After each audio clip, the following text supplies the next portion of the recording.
Thời gian trôi quá nhanh tựa như giấc mơ, biết bao yêu thương phai nhòa, vì con đã cất hết tình ngày vào đời hư ảo.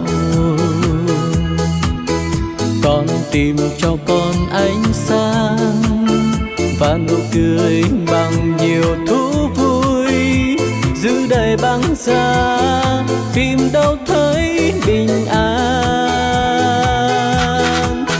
Thời gian vẫn cứ mãi chìm sâu nỗi đau, trái tim con nghe hoang lạnh.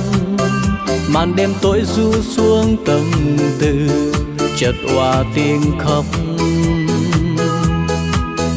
Con đã không nghe tiếng Chúa, và lòng con nhiều lần dối trá, đi tìm trong đêm tối tăm tình yêu mới.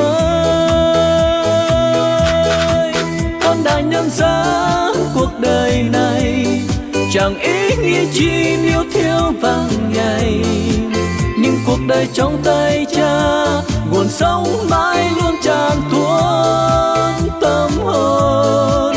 Con đã nhận ra cuộc đời này chỉ có Giêsu đấng con cần. Xin tình yêu thương Chúa xóa lỗi lầm, tim con chót mang.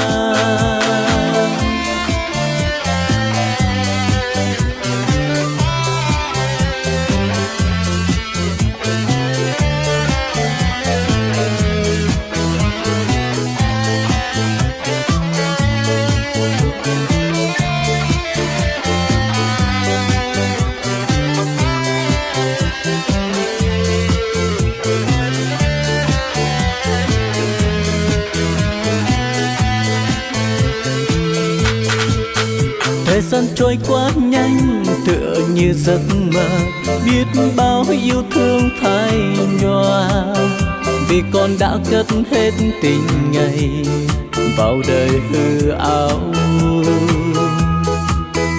Con tìm cho con ánh sáng và nụ cười bằng nhiều thú vui, giữ đời băng giá tìm đâu thấy bình an.